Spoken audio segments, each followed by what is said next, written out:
This is Akashvani. The news read by Hage Ani. Union Home Minister Amit Shah today announced that the government will soon bring national counter-terrorism policy and strategy to fight terrorism.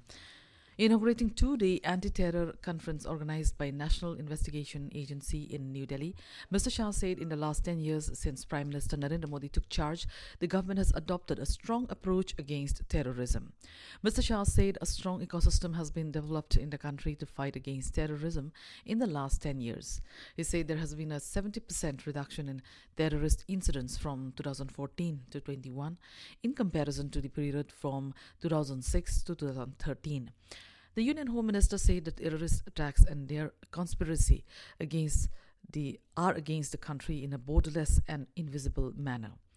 He stressed the need for special training for young officers, saying they have to be equipped with the latest technologies.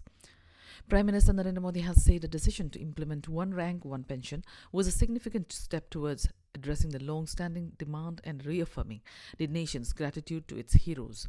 As the scheme completed 10 years today, in a social media post, the Prime Minister said the initiative was a tribute to the courage and sacrifices of the veterans and ex-service personnel who dedicated their lives to protect the nation. He said over the decade, lakhs of pensioners and pensioner families have benefited from the landmark initiative. Prime Minister Modi said, beyond the numbers, OROP represents the government's commitment to the well-being of the armed forces.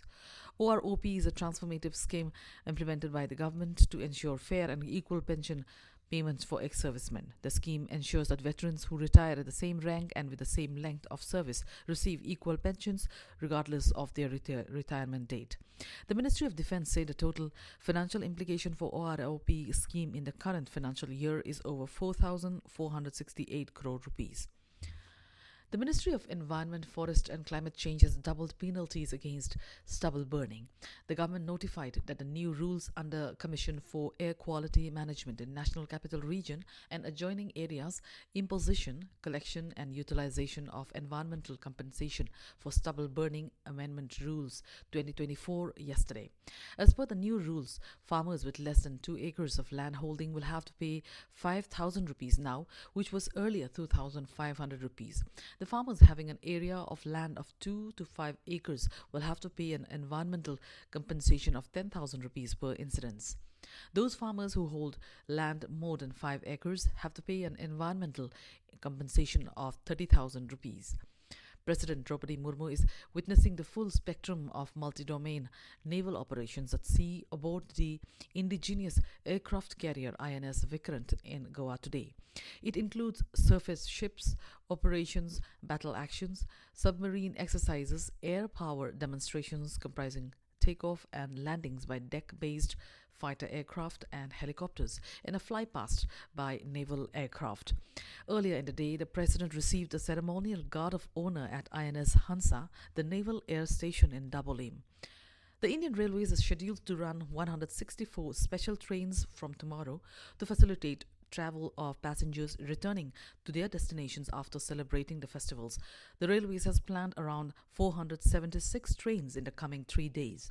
According to the Indian Railways, it has achieved the feat of transporting 65 lakh passengers on 4,521 trains in the last 36 days. The Railway Ministry said that over 6 crore 85 lakh passengers travelled in Indian Railways to Bihar, Eastern Uttar Pradesh and Jharkhand.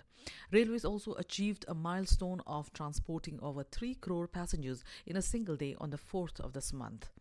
The 4-day festival of Chhath is being celebrated with religious fervour and gaiety in different parts of the country. On the third day today, devotees who have started the 36-hour fast will pay oblations to the setting sun this evening.